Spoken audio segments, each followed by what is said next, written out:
So this is the standard bottled milk that I'm using. It's fresh raw cow milk, got from organic farm. It has 8.5 and 4% milk fat. It's organic, free of any pesticides residue or any kind of antibiotics, no hormones, etc., and grass-fed cow, so kind of good milk. It's raw, not pasteurized. So I'm just putting one vessel and I'll boil this milk immediately. So the flame is minimal, and you have to keep stirring the milk so that the milk fat and the water itself doesn't get separated, and there is no creaming at the bottom, and it doesn't get burnt also. The entire milk, solid, fat, everything needs to be together while you're doing it. Keep on stirring it in the middle, and do not put the milk on high flame, and you have to keep it stirring and make sure the stirring is not stopped, and when it comes to boil, then you can switch off the flame. You can see here the milk has come to a clear boil, so I will just turn off the flame. I'm just following the process that I saw exactly in a sweet shop next to my home in Kolkata. In the meantime, I'll squeeze a fresh lemon through net, and once this boiling is over, you have to put it for rest for around 3 to 4 minutes, so the heat reduces, and still the milk will have enough heat so that the curdling starts when you put acid in it. So the lime juice is ready, and slowly I will start putting like 20% each time, so that the milk doesn't get a shock, acidic shock. And slowly you have to keep it stirring also.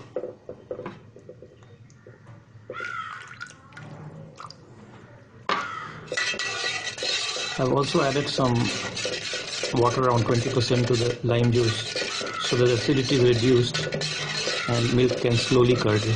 These small things matter a lot regards the quality and the texture of the product that you are going to get.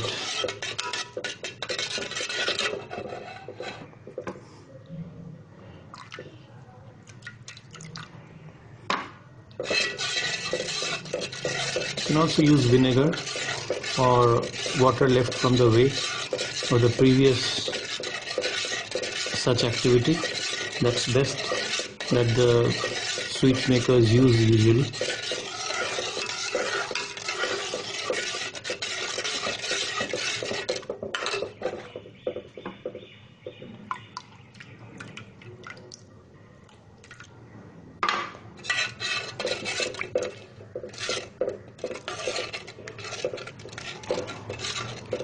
So now the curdling has started happening in the 5th batch that I have put.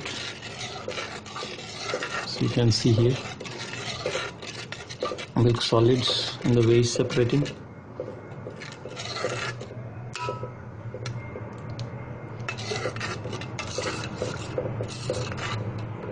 If you use good quality raw milk, you will get good quality chena,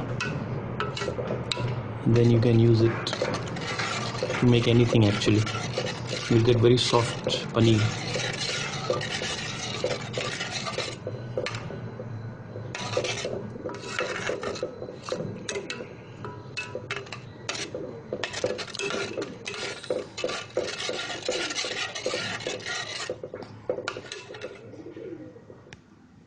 So now I have make an arrangement to filter this milk solids with a clean cloth. I'll pour through this cloth so that the cheese gets filtered and the whey goes at the bottom. We have a lot of use of the whey as well. So now I'll let the water drip through completely and wait for around 3 to 4 minutes, and then wash this chena paneer with fresh cold water, so that the lime flavor as well as the acidity, the tartness goes away from the chena. And you don't have to do it immediately, otherwise it turns to get rubbery most of the times, so you need to have a bit of patience. Now I've put it in a potli, and it will keep on dripping in this vessel. This is the same vessel which I have used to boil the milk, and you can see there is no milk fat at the bottom because I have been stirring it constantly, and so there is consequently no burning as well, so no taste change as such. I'll leave this potli for around 30 to 40 minutes, and then as per the moisture level I'll check it. If required, I can put any weight on it so that another 10-20% of moisture can go away, but mostly within 30 to 40 minutes it should be done. So now this paneer is done. It's swishy but not too dry or not too wet, not too much moisture, because if there is too much moisture you might face issues while rolling it to balls. That's why people use cornstarch or any kind of thickener, arrowroot powder, but that's not required. With minimal ingredients, if you can get the best quality, then that's better. You don't need to add any kind of additives. And this much whey has come out due to hanging it, and you can see the white layer that's forming here. This is kind of butter from the whey that you can extract. It's a multiple use. So this is the main whey, and if you let it stand for some time, you can see at the top there is some layer coming that's getting in the spoon also. So if you can leave it overnight, you can extract the buttery cream from the top and use it in any of your preparations. And the entire whey also has a lot of lactose, calcium, other minerals, and you can just don't throw it across the drain. Use it in any preparations like cooking rice, in your baking, soups, any kind of smoothies. You can use it in any food item that you would use water for. It's a bit acidic, but still you can't feel that. So this is a very good use of whey. You can drink it even like this. You've heard bodybuilding muscle people, they take whey powder just to get more muscle, so it has a lot of proteins. I will be using a hand mixer to mix and blend this paneer, but best if you can use hand. It needs a lot of patience. Some people will say you not to need too much, some people will say you to need extra 10-15 minutes, but it depends upon the milk and cheese quality and the final output you want. But the smoothness should be there, and that is why initially for around 5 to 6 minutes I am using hand blender, and then I'll use my hand.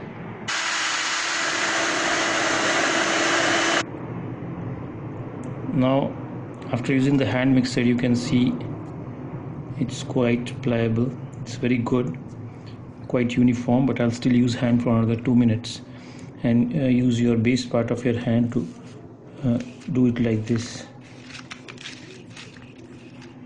So it should get mashed properly, and you will get a consistent dough at the end, and you can see some oil leaving in your hand as well if it's a good fat milk. Now the dough has come together, and you can see around out of 1 liter milk, that is around 950 grams, you got 150 grams paneer. So that kind of conversion, around 10 to 15% you can say. So you can choose how much milk you require according to the output you require. Now small balls you can start making out of it as per the size of the rasgulla and the vessel that you're using. You need to use a very large vessel because the size of this will expand, so you can't use a small vessel because the expansion will be limited then. So you need to make sure you have a lot of water, and accordingly you make the ball size, the cheese ball size. Now this is one of the balls. You can see oil coming in my hand. You need to press it a bit while rolling it, because otherwise it will open it when you put it in water. So for me, I got 11 small lemon sized ball out of 1 liter of milk. Now the chashni, that is the sweet water, is put to boil now. So I've put some flavoring, that is elaichi, green cardamom, in the water. You can avoid whatever you want. I have some kewra water also. that I'll be using for flavoring. You can use rose water, you can use even saffron, whatever suits you. Now to 4 cups of water I am using 2 cups of sugar. You can use white sugar, you can use demura sugar, you can use brown sugar. There are so many kind of sugars you can use if you want to avoid white sugar. You can even use sugarcane juice. It gives an entire different dimension to this recipe.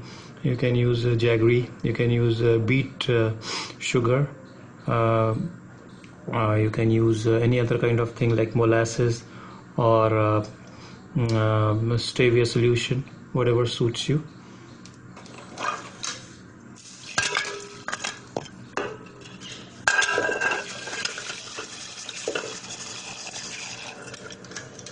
If the sugar is not very white, or if it has some dirt, initially you can put 1 teaspoon of milk in the solution, and once it will start boiling, at the top you will see the dirt foam coming up. You can remove it slowly and the solution will clear up eventually.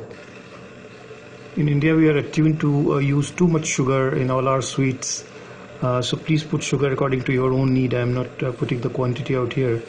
For 50% kind of that I told you is just okay. You can use less as well. And right now the water quantity is too much, but as the cheese balls will cook up, it will reduce, and later the syrup, that is chashni consistency, you will get it, and then you can serve it along with that itself.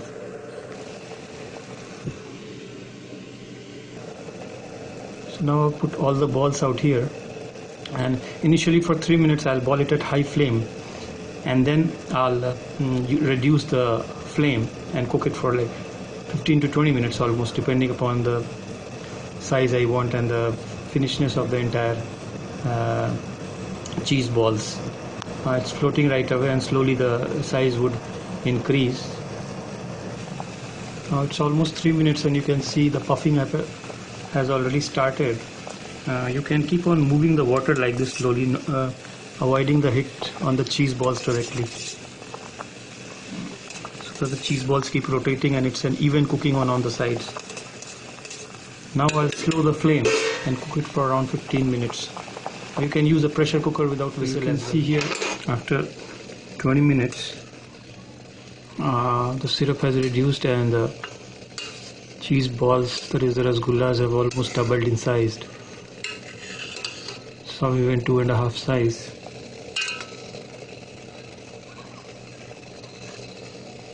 And these are very soft right away. You have to shut down the flame right away and don't take out the cheese balls out of the syrup.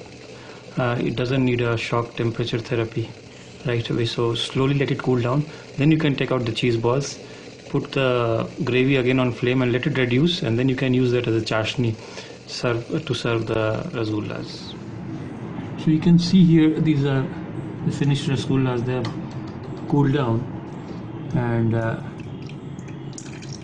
pretty spongy. How much juice is coming out of it, you can see here. Once I press it and leave it, it takes back its shape, and hard I press and you can see it's not breaking. How much juice is coming out, you can see. So all the rasgullas. If you want to see why exactly the net structure that forms inside, if I just break it,